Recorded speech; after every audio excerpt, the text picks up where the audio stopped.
الامر اللي احنا بصدده امر خطير على مستقبل مصر بشقه السياسي وبشقه الخدمي، اللي هو أنات المواطن اللي بيتكلم عنها السيد النائب، واللي شفنا نماذج منها منذ قليل لها علاقة مباشرة وانت بتعرضي أنات المواطنين وتعبيرات وجوههم المحزنة والمؤلمة، واللي لها علاقة مباشرة بأداء المحليات اللي الدكتور زكريا وغيره من رموز النظام قالوا انها الفساد فيها للركب، والشعب المصري يقر ان الفساد فيها للأذقان والأعناق، والمسؤولية فيها لأن هذه المجالس المحلية اللي قعدت في مصر من 2002 ل 2008 ومددت على غير رغبة الشعب المصري اللي كان بعد الانتخابات التشريعية في 2005 بيحلم امتى تتغير المجالس المحلية اللي هي 99% الحزب الوطني الديمقراطي. أنا عايز أذكر حضرتك انتخابات 2002 الحزب الوطني من مجمل 49,000 مقعد في المجالس المحلية خد 47,000 ومئات، الوفد خد 140 مقعد، بقيه الاحزاب الثلاثه اربعه خدوا 5 أو 8 مقاعد. اكمل لحضرتك،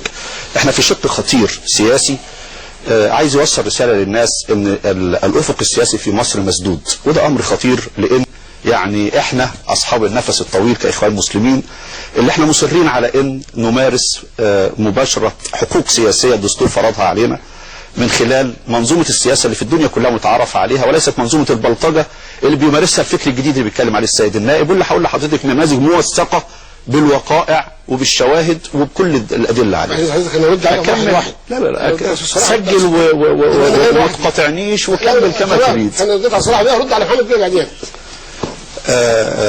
مع هذا النفس الطويل اللي البعض ساعات يقول لنا فيه يعني انتم امام فساد لا قبل لأحد به والمشاركة السياسية لا جدوى من ورائها، فالبعض ساعات يقول لنا انسحبوا من الحياة السياسية العامة، والبعض ساعات يقول لنا لا مفيش حل غير ان انتم تنزلوا الشارع وتعلنوا العصيان المدني وتثيروا الشعب امام هذا الركام من الفساد اللي ملوش حل في اللي انتم بتعملوه. احنا مصرين على مشاركة سياسية كفلها الدستور والقانون وتعرفت عليها تجارب الديمقراطية في العالم كله، اللي هي الترشيح، المنافسة السياسية في أوجه الانتخابات جميعا، عرض البرامج والأفكار، الاحتكام للصناديق.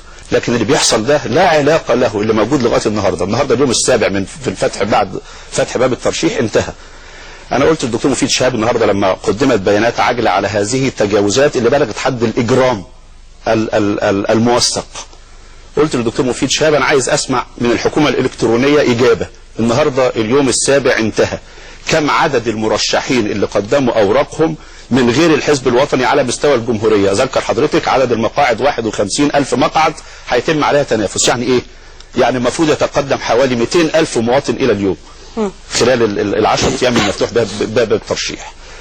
أنا أؤكد أن لم يتم من خارج الحزب الوطني حتى هذه اللحظة قبول أوراق 51 مواطن على مستوى الجمهورية. وأقول لحضرتك بقى أمثلة التجاوزات الموجودة بوضوح وتوثيقها. أنا بعايز حضرتك توثيقها. أنا أريد أن أسمع مش من حضرتك. احنا المراقب، وأنا أتحدى هذا القرار.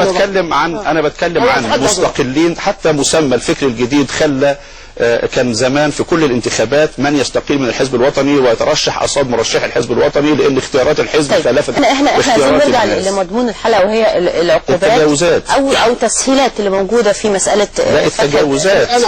البلطجه اللي موجوده هقول لحضرتك امثله اللي موجود. اتفضل يا فندم. اقول لحضرتك امثله اللي موجود. انا هتكلم ما قبل الانتخابات وما اثناء الترشيح. لا خلينا من باب فتح باب الترشيح. انا عندي مرشحين النهاردة بيتقدموا من داخل السجون أكثر من 120 مرشح من داخل السجون. اعتقلوا ليه؟ معاهم أوراقهم كاملة، فهم لهم صفة المتقدمين للترشيح. من داخل سجون وادي النطرون والمنوفية واسكندرية متقدم أكثر من 120 مرشح. جايين منين؟